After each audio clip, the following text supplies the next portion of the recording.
কদিনের ওয়েদারটা এমনই যে কখনো বৃষ্টি কখনো মানে রোদ এরকমই চলছে, আর কিন্তু গরম কিন্তু কমছে না। তো যাই হোক, এইভাবেই চলতেই হবে। তো সকালেই কাজ করতে এসেছি ওপর ঘরে, তাই জানলাটা মাঝখানে বন্ধ করে গেছিলাম কারণ বৃষ্টি নেমেছিল। তারপর দেখি এখন আবার বৃষ্টিটা বন্ধ হয়েছে, তাই জানলাটা আবার খুলে দেবো। তো ছেলেকে বললাম চল এবার নিচের ঘরে যাই, এবার ওরও খাবার করব, আমিও একটু চা খাবো, আবার রান্নাটাও করতে হবে। তো তোমাদের যদি ভিডিওটা ভালো লেগে থাকে তাহলে অবশ্যই কিন্তু লাইক করবে আর ছোট্ট একটা কমেন্ট করবে, আর অনেক অনেক সাপোর্ট করবে, কারণ তোমাদের সাপোর্ট বিশেষ করে খুবই দরকার। খুবই একটা সময় খারাপের মধ্যে দিয়ে যাচ্ছি, তারপরও মন মেজাজটা খুবই খারাপ। তারপরও চেষ্টা করি ছোট্ট ভিডিও দেওয়ার, যাতে মানে মনটাও ভালো থাকে।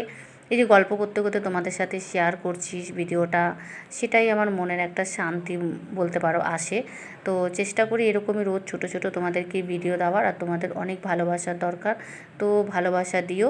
আর আজকে রান্না করেছিলাম দুপুরবেলা সোয়াবিনের তরকারি আর ভাত, এর থেকে বেশি কিছু করিনি। তো খাওয়া দাওয়ার পরে চলে এসে উপর ঘরে একটু বিশ্রাম করব, কারণ মেঘলা ওয়েদার সারাদিনই চলছে, রোদটা খুব কমই উঠছে, জামা কাপড় তো শুকো দিতেই পারছি না। দেখতেই পাচ্ছ আকাশের অবস্থা পুরো খারাপ।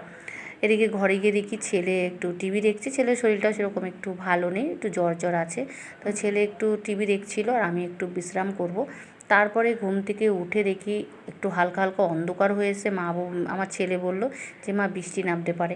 তারপর জানলা থেকে এসে দেখি বিড়ালটা ওখানে সবাই খেলছে, ওগুলো দেখছে, এত ভালো লাগলো। আমার ফোন থেকে ভালো ভিডিওটা ওঠেনি, কিন্তু আমার তো ভীষণ ভালো লেগেছে, তাই ভেবেছি চলো ছোট্ট একটা ভিডিও তো বানানো যাক। তো চলো খুব তাড়াতাড়ি তোমাদেরকে ভিডিও নিয়ে আসবো, টাটা।